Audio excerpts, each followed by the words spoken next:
किसान साथियों, स्वागत है आपका आपके अपने YouTube चैनल किसान देश की जान में। किसान साथियों, प्याज के गिरते दामों पर अब लगाम लगने वाली है, क्योंकि आने वाले दिनों में प्याज के भाव पर तगड़ा असर पड़ने वाला है। मतलब ये मान के चलिए कि भाव बढ़ने वाला है। अब भाव क्यों बढ़ने वाला है, मैं इसी वीडियो के माध्यम से आपको सभी चीज़ें बताता हूँ। किसान साथियों, सभी सरकारें अभी एकदम अलर्ट मोड पे नजर आ रही हैं, क्योंकि सरकारों को किसानों ने घेर रखा है, व्यापारियों ने भी घेर रखा है। और केंद्र सरकार ने भी व्यापारियों से, जो एक्सपोर्ट व्यापारी है, उनको बोल रखा है कि आप प्याज निर्यात के लिए रास्ते खोलिए। अब यहाँ पर महाराष्ट्र सरकार ने भी व्यापारियों को कुछ राहत दे दी है, जिससे 4-5 रुपये का उछाल देखने को मिल सकता है। वहीं अलवर में जो फसल नष्ट हुई है, उससे भी फर्क पड़ा है और आने वाले दिनों में उसका भी असर देखने को मिलेगा। मध्य प्रदेश की सरकार ने भी और किसान आंदोलनों की वजह से थोड़ा सा इजाफा देखने को मिलेगा। वहीं कर्नाटक की अगर बात करें तो कर्नाटक के किसानों का वहाँ की सरकार ने अच्छा लाभ देते हुए उनको 1200 रुपये प्रति कुंटल के हिसाब से मुआवजा देने की घोषणा कर, जिससे भी मध्य प्रदेश, राजस्थान, दिल्ली, महाराष्ट्र सभी दूर भाव में फर्क पड़ेगा। वहीं अतिवृष्टि मतलब ज़्यादा पानी गिरने से फसलें बहुत ज़्यादा नुकसान हुआ है। महाराष्ट्र में बहुत हुआ है, अलवर में बहुत हुआ है, कर्नाटक में प्याज वैसे ही खराब हो रहा है और मध्य प्रदेश में भी इसका असर देखने को मिल रहा है। तो किसान साथियों, मैं आपको सभी स्टेप बाय स्टेप बताता हूँ ताकि आपको समझ में आ जाए। प्लीज़ आप वीडियो पे बने रहना, और जो नए किसान जुड़े हैं उनका स्वागत है, और प्लीज़ सब्सक्राइब करना और बेल आइकन को ज़रूर दबाना ताकि आपको अगला वीडियो जल्द से जल्द मिल जाए। तो किसान साथियों, पहले बात कर लेते हैं महाराष्ट्र सरकार की। तो महाराष्ट्र के किसानों और व्यापारियों ने छोटे स्तर पर मंडियों में हड़तालें शुरू कर दी थी। कहीं प्याज को बाहर फेंक देना, कहीं फ़ोन कॉल द्वारा सरकार को परेशान करना। इसी तरह से सरकार ने व्यापारियों के एक दल से मुलाकात की, और सरकार ने व्यापारियों का दल, वही जो निर्यात करता है, जो बाहर विदेशों में प्याज पहुंचाता है, सरकार ने महाराष्ट्र सरकार ने उनसे बात की और बीच का हल निकाला कि प्याज का निर्यात भी नहीं रुके और व्यापारियों को फ़ायदा मिल जाए और हमारे देश की जनता भी प्याज के भाव से त्रासदी में ना आए। तो किसान साथियों, वहाँ की सरकार ने, महाराष्ट्र की सरकार ने व्यापारियों को पहले दी जाने वाली 1.9 मतलब 2 रुपये के आसपास की सब्सिडी थी, 1.90 रुपये के आसपास की सब्सिडी थी, वह सब्सिडी अब हटाकर 4 रुपये कर दी है। लेकिन व्यापारियों की मांग थी कि हमारी जो सब्सिडी है वह 5 रुपये कर दी जाए, तो इससे निर्यात में बहुत ज़्यादा इजाफा देखने को मिल जाएगा।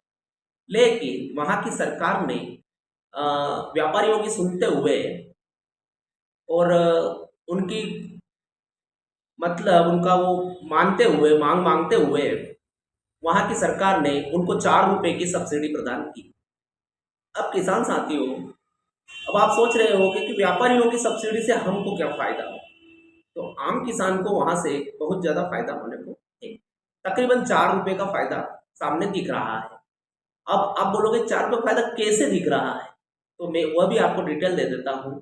क्योंकि हमारा जो निर्यात प्याज हो रहा है व्यापारियों द्वारा, व्यापारी संघ द्वारा, तो यह प्याज विदेश में जाकर और महंगा हो जाता है। तो वहाँ के जो व्यापारी हैं उनको वही पैसा मिलता है जो उनके इधर रेट चल रहा है, ज़्यादा पैसा नहीं बच रहा था। अब वहाँ के व्यापारियों ने यह डिमांड रखी थी कि हमको अगर थोड़ा सा फ़ायदा मिल जाए तो हम ज़्यादा से ज़्यादा प्याज आपसे मांग करेंगे, मतलब आपसे खरीदेंगे। तो यहाँ के व्यापारियों ने और वहाँ के व्यापारियों में डिस्कस हुआ, और हमारे इधर का प्याज अब 4 रुपये सस्ता उनको मिलेगा। व्यापारियों को सब्सिडी के तौर पर जो मिल रहा है हमको, वो ऐसा निर्यात वाले व्यापारियों को जाएगा, जिससे उनको ज़्यादा फायदा होगा और हमारा जो प्याज है वह 4 रुपये के स्तर से रेट बढ़ जाएगा। तो किसान साथियों, महाराष्ट्र का जो प्याज है वो बहुत अधिक मात्रा में निर्यात होता है, ना कि मध्य प्रदेश और राजस्थान का प्याज, क्योंकि वहाँ की क्वालिटी अच्छी होती है और वहाँ की डिमांड ज़्यादा रहती है, इसीलिए वहाँ का प्याज निर्यात ज़्यादा होता है। अब किसान साथियों, ये तो हो गई महाराष्ट्र की बात। अब कर्नाटक की बात कर लेते हैं। तो किसान साथियों, प्लीज़ लाइक एवं फॉलो सब्सक्राइब करिएगा, और जो भी किसान साथी नए हैं उनका बहुत बहुत स्वागत है आपके अपने यूट्यूब चैनल किसान देश की जान में। किसान साथियों, आप कमेंट भी ज़रूर करना कि आपको वीडियो कैसा लग रहा है और आप अगला वीडियो किस तरह का चाहते हैं। ज़रूर कमेंट करना, आपके यहाँ प्याज क्या बचा है या सरकार को और क्या कदम उठाना चाहिए, इस पर भी आप कमेंट करना। अब किसान साथियों, यहाँ पर बात आती है कर्नाटक की। तो कर्नाटक की सरकार ने किसानों की मांग और उनकी त्रासदी को देखते हुए वहाँ की सरकार ने 1200 रुपये कुंटल का हिसाब से प्याज के ऊपर सब्सिडी दी। वहाँ के व्यापारियों को फायदा हुआ है, वहाँ के किसानों को फायदा हुआ है। अब वहाँ का जो प्याज था वो लोकल मंडियों में खपत हो जाएगा, क्योंकि वहाँ का प्याज खराब बहुत हो रहा था, स्टोर ही खराब हो रहे थे। तो जो वहाँ का प्याज था वह मार्केट में ज़्यादा आने वाला नहीं है। अब वही बात अगर तो अलवर की प्याज भी कम आएगी। और किसान साथियों, महाराष्ट्र की बात करें तो महाराष्ट्र में प्याज बहुत अधिक मात्रा में खराब हुआ है, वह भी अतिवर्षा से, मतलब बारिश बहुत होने से महाराष्ट्र में तकरीबन 30% जो प्याज आने वाला था, अभी नया प्याज आने वाला था, तकरीबन 20 दिन में हमारी मंडियों में आ जाता वो प्याज, वह 30% लगभग खराब हो चुका है। वहाँ के किसानों की बहुत दयनीय स्थिति कर दी उस बारिश ने, और वहाँ के किसान फिर प्याज में फेल हो गए इस बार। तो किसान साथियों, वहाँ पर 30% से 40% के आसपास का नुकसान सामने नज़र आ रहा है, क्योंकि वहाँ की जो सरकार है उन्होंने जो लिस्ट जारी करते हैं उसके तहत मालूम पड़ा है कि वहाँ पर नुकसान हुआ है। अब किसान साथियों, मध्य प्रदेश के किसान सोचते होंगे कि महाराष्ट्र में फ़ायदा दिया तो किसान मध्य प्रदेश में क्या फ़ायदा होगा, राजस्थान में क्या फ़ायदा होगा, दिल्ली तक क्या फ़ायदा मिलेगा।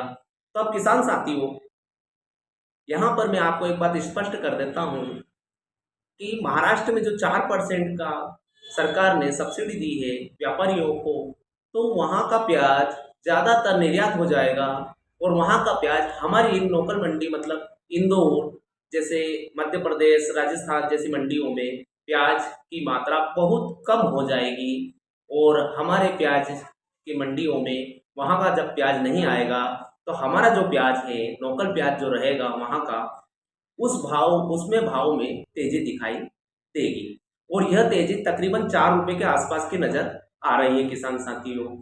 अब यह तेजी 8 से 10 दिन के अंदर अंदर, आने वाले 8 से 10 दिन में अंतराल में, मतलब तेजी आने की संभावना 100% है।